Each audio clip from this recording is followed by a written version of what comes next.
Смотри, ну сегодня с утра, да, я с своим оператором уже побывать на нескольких участках в центральной части Northwest, и сразу бросается в глаза, это фактически отсутствие избирателей. Избиратели буквально вот по крупицам можно сосчитать, потому что, как вы уже знаете, наверное, больше 100 миллионов американцев проголосовали в выборах. Это ранним голосованием. Это абсолютно рекордное раннее голосование. И по всему опыту проголосовавших тоже рекорды. Планируется, что это число будет 170 миллионов американцев. То есть это не беспрецедентная цифра. И чтобы не говорили о многих удручающем выборе, который мы имеем на этих выборах, по крайней мере, американцы не потеряли веру в, наверное, самый главный, хоть и несовершенный инструмент, механизм своей демократии — выборы.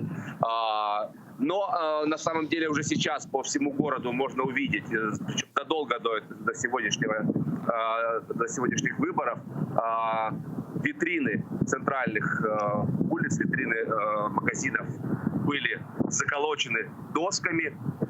И вот такое ощущение осажденной крепости. То есть в 8 часов вечера сегодня, когда уже начнут просачиваться первые результаты из таких штатов, как Флорида, штат Джорджия, Северная Каролина, сторонники как той и другой страны уже собираются будут у Белого дома и всю ночь будут стоять там в ожидании результатов.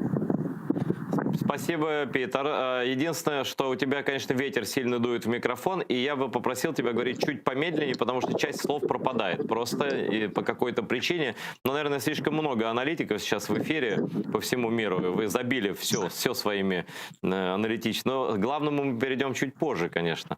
Вот, главной теме. Сейчас тоже вопрос задам Майклу Талану. А что в Калифорнии? У вас же только началось голосование, я правильно понимаю, на восточном побережье, на западном? Ну, оно началось с точки зрения сегодняшнего дня. Как правильно сказал Питер, мы имеем беспрецедентный год, когда 100 миллионов человек проголосовали заранее. А происходит здесь очень простая вещь. Я живу в центре, наверное, либеральных таких values. Я живу как на границе между Оклендом и Беркли. И это именно край двух миров в каком-то степени, когда вы стоите на берегу океана и видите там песок с одной стороны и воду с другой. Я могу сказать, что город Окленд сегодня ночью начал покрываться весь абсолютно досками на всех стеклах. Это беспрецедентно.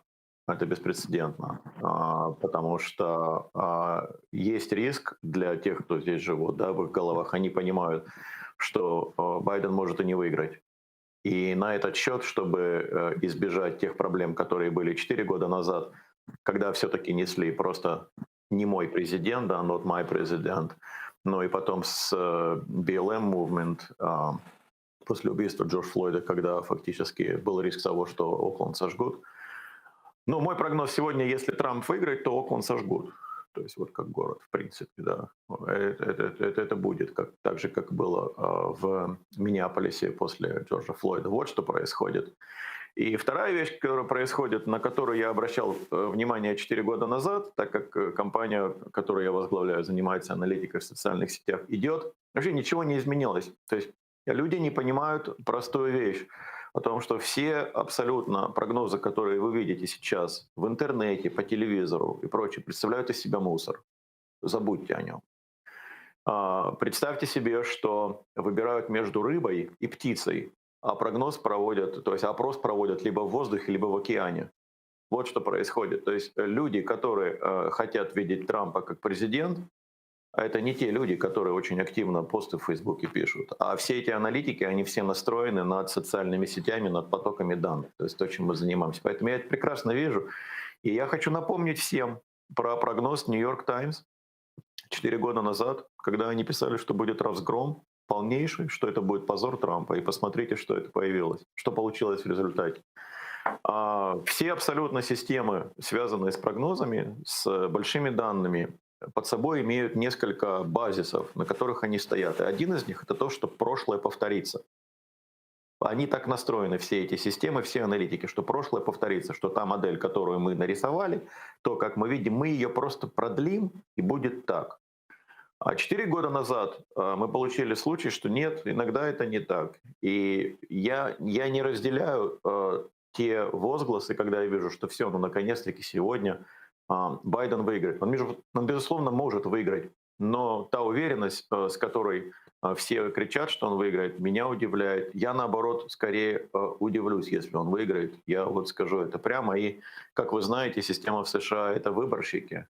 И эти штаты, такие как Калифорния, штат Вашингтон, ведь пропорциональное соотношение выборщиков на миллион жителей, оно разное в разных штатах. Это тоже нужно очень сильно понять. Поэтому по популярному голосу Трамп проиграл на 2,5 миллиона, но он выиграл выборщиков. Все может повториться. И я еще хочу сказать, что вы недооцениваете стратегов Трампа. Это вообще...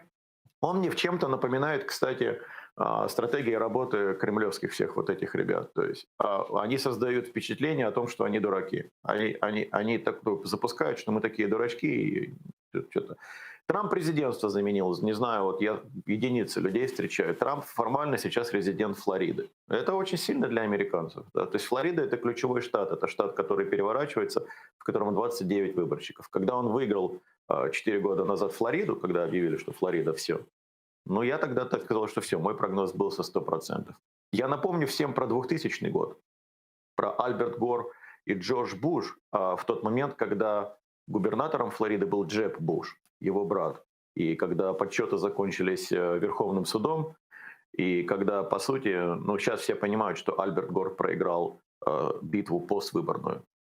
И я всем хочу напомнить это, о том, что кто вам сказал, что сегодня все решится. Может быть, мы имеем ситуацию, когда будет решаться еще месяц, может быть, 2, потому что, еще раз, Альберт Гор выиграл 3 ноября и проиграл поствыборную битву. И Джордж Буш стал президентом из-за Флориды. И у нас опять Флорида.